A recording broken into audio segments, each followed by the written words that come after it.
Good evening, student. Today our topic is rationing of credit. तो कल हमने margin requirement तक किया था. आज का हमारा टॉपिक है रेशनिंग ऑफ क्रेडिट. अब रेशनिंग ऑफ क्रेडिट क्या होता है, ध्यान से देखिए. Rationing of credit refer to the fixation of credit quota for different business activities. इसमें ना क्या होता है, हम एक डिफरेंट कोटा जो होता है ना, एक कोटा हम फिक्स कर देते हैं. क्या करने के लिए? बिजनेस एक्टिविटीज के लिए, लोन देने के लिए. Rationing of credit is introduced when the supply of credit is to be checked, particular for speculative activity in the economy. क्या कह रहा है वो? Rationing of credit is introduced when the supply of credit is to be checked. हमने क्या करना है, supply पर रोक लगानी है, particular for speculative activity in the economy. कई बार स्पेक्यूलेटिव एक्टिविटीज का मतलब होता है जो सट्टे बाजारी के लिए जो काम करते हैं इकोनॉमी के अंदर, उस पर हमने क्या लगानी होती है, रोक लगानी होती है. The RBI fix credit quota for different business activities. Different business activity के लिए आरबीआई क्या करता है, फिक्स कर देता है कोटा. अब आप कहेंगे ये कोटा कैसे होता है, क्या होती है स्पेक्यूलेटिव एक्टिविटीज? कई बार आपको क्या करना है, शेयर मार्केट आपका क्या है, स्पेक्यूलेटिव एक्टिविटीज है. यानी कि सट्टे बाजारी में क्या करना है, आपने लगाना है पैसा. हॉर्स की जैसे रेस होती है उस पर पैसा लगाना है, तो उसके लिए आपको बैंक से क्या मिलता है, लोन मिलता है. तो ये कॉमर्शियल बैंक जो लोन, लेकिन लोन क्या है, अगर आप बैंक से जाकर 10 लाख लोन मांगे, कोई 20 मांगे, कोई 1 करोड़ मांगे, तो क्या बैंक आपको उतना का उतना उठा के दे देगा सट्टा लगाने के लिए? नहीं देगा बेटा, क्योंकि हर बिजनेस, ऐसी बिजनेस एक्टिविटीज जिसके अंदर स्पेक्यूलेटिव होता है, उसके लिए जो आरबीआई होता है वो खुद डिनोट करता है different quota. Commercial bank can not exceed the quota limit. जो हमारे पीएनबी बैंक है, कॉमर्शियल बैंक है हमारे, वो इस लिमिट को नहीं बढ़ा सकते वाइल ग्रांटिंग लोन को ग्रांट करते time. This restrict the supply of money in the economy. वो मनी की सप्लाई में क्या लगाते हैं, रिस्ट्रिक्शन लगाते हैं. And the inflation is control. और इन्फ्लेशन को क्या कर लेते हैं, कंट्रोल कर लेते हैं. On the other hand rationing of credit is withdrawn to increase the supply of money and controlled inflation on the other hand. और दूसरी साइड हम क्या करते हैं बेटा, rationing of credit is already in practice is withdrawn to increase the supply of money. हम इसके ऊपर लिमिट को क्या कर देते हैं, हटा देते हैं. इन्फ्लेशन के टाइम पे क्या होता है बेटा, लिमिट लगा दी जाती है, और डिफ्लेशन के टाइम पे हम लिमिट को क्या कर देते हैं, हटा देते हैं. ध्यान से सुनिए ये पॉइंट क्या है इसका मतलब. रेशनिंग ऑफ क्रेडिट का मतलब होता है किसी सट्टा लगाने के लिए क्या लेना, लोन लेना. सट्टा लगाने के लिए लोन जो ले गए, सट्टा स्पेक्यूलेटिव मोटिव, जैसे आपने क्या करना है, कल को शेयर मार्केट में लगाने हैं पैसे, हॉर्स की रेस पर लगानी है, क्रिकेट वाले खेलते हैं, क्रिकेट पर क्या लगाना है, सट्टा लगाना है. तो ऐसी एक्टिविटीज के लिए अगर आप बैंक से लोन लेने के लिए जाएंगे तो वो लोन आपको जितना चाहे उतना नहीं मिल सकता. उसको कौन फिक्स करता है, उसका कोटा आरबीआई. और आरबीआई कोटा किस टाइम फिक्स करता है, इन्फ्लेशन के टाइम पे. क्यों? क्योंकि इन्फ्लेशन में ऑलरेडी मार्केट में पैसा क्या होता है, बहुत ज्यादा होता है, तो उस पर एक रिस्ट्रिक्शन लगा दी जाती है. और डिफ्लेशन के टाइम पे इस रिस्ट्रिक्शन को क्या कर देते हैं, लिबरल वर्ड आप यहाँ यूज कर सकते हैं, लिबरल कर देते हैं. लिबरल का मतलब क्या होता है, सारी मतलब कि जो रिस्ट्रिक्शंस लगा रखी है उनको क्या कर देना, हटा देना. तो इस तरीके से ये हमारा रेशनिंग ऑफ क्रेडिट का टॉपिक, आई थिंक क्लियर हो गया होगा.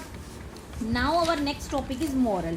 मॉरल का टॉपिक बहुत इजी है. मॉरल का टॉपिक में आपने सिर्फ यही लिखना है, it is like rendering an advice to the commercial bank. इसमें कमर्शियल बैंक को एडवाइस देता है. कौन देता है, आरबीआई.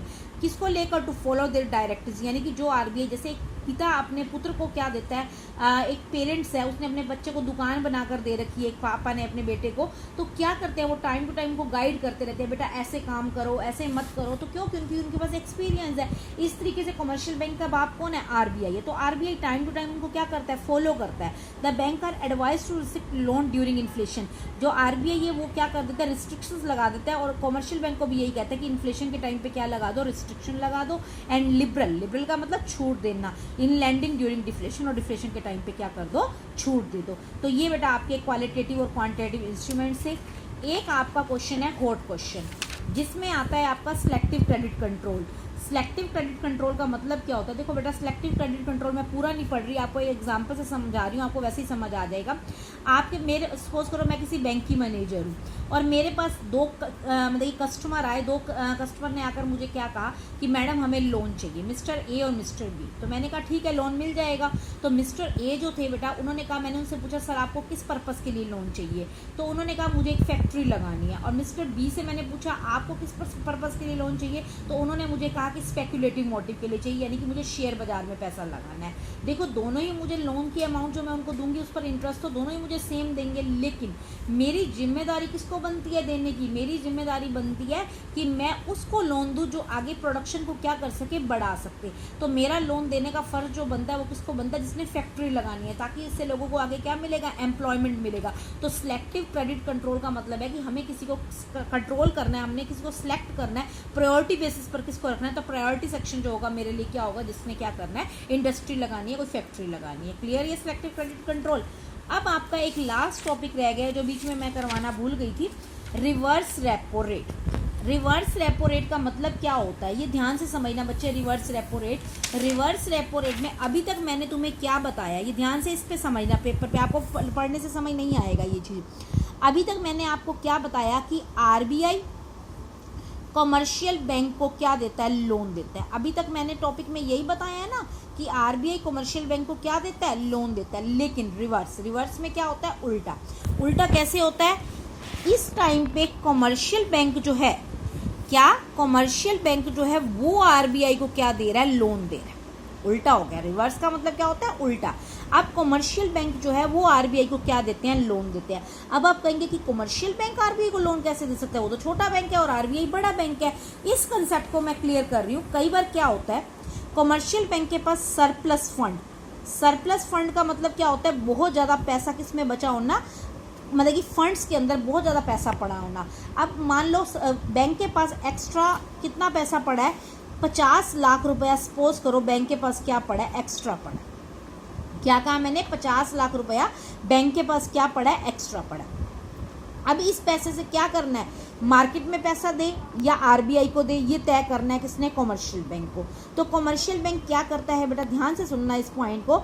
सरप्लस फंड को अगर कमर्शियल बैंक आरबीआई को लोन के रूप में दे देता है, सपोज करो ये 50 लाख रुपए कहाँ गया? आरबीआई के पास गया। क्या लेकर? लोन के रूप में गया।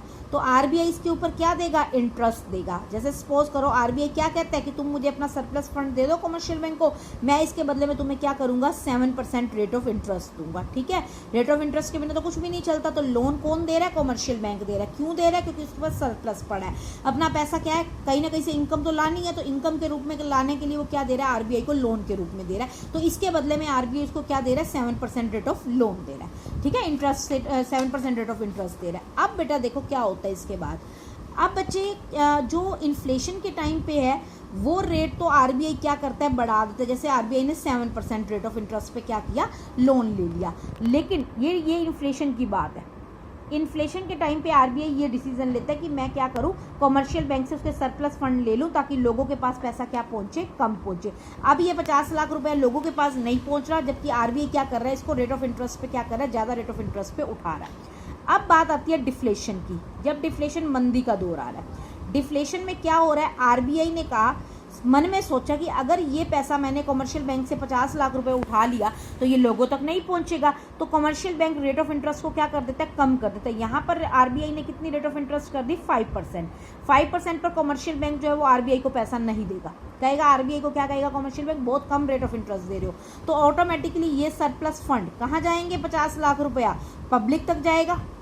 यानी कि कुछ परसेंट क्या रखेगा कमर्शियल बैंक? सीआरआर के रूप में। एंड देन लेफ्ट पार्ट, यानी कि 50 लाख का जो कुछ पार्ट उसने कहाँ रखना है? सीआरआर के रूप में। एंड लेफ्ट पार्ट को कहाँ पहुंचाएगा? पब्लिक तक पहुंचाएगा। तो हमने डिफ्लेशन की सिचुएशन को क्या कर लिया?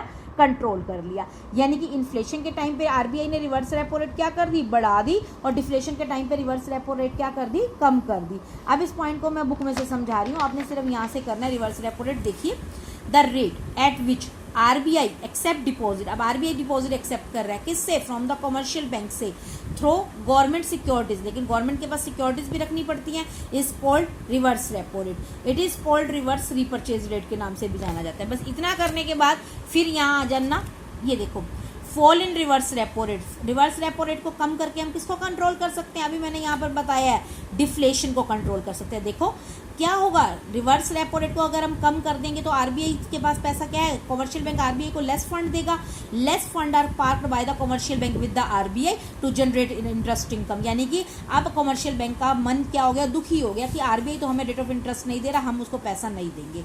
तो पैसा कहाँ जाएगा, more funds are use to CRR, ज़्यादा पैसा सीआरआर के रूप में यूज हो जाएगा, यानी कि जितने परसेंट कमर्शियल बैंक को सीआरआर में देना पड़ता है for the RBI to creation of credit, और सप्लाई ऑफ मनी क्या हो जाएगी, मार्केट में बढ़ जाएगी, और डिफ्लेशन को हम क्या कर लेंगे, कंट्रोल कर लेंगे। इसका इन्वर्स इसमें लिखिए, इसमें क्या हो जाएगा, रिवर्स रेपो रेट बढ़ जाएगी, जो पहले पॉइंट में मैंने बताया, यानी कि 7% वाली। 7% पे पैसा अगर आरबीआई लेने को तैयार है तो कमर्शियल बैंक कहाँ देगा, आरबीआई को दे देगा।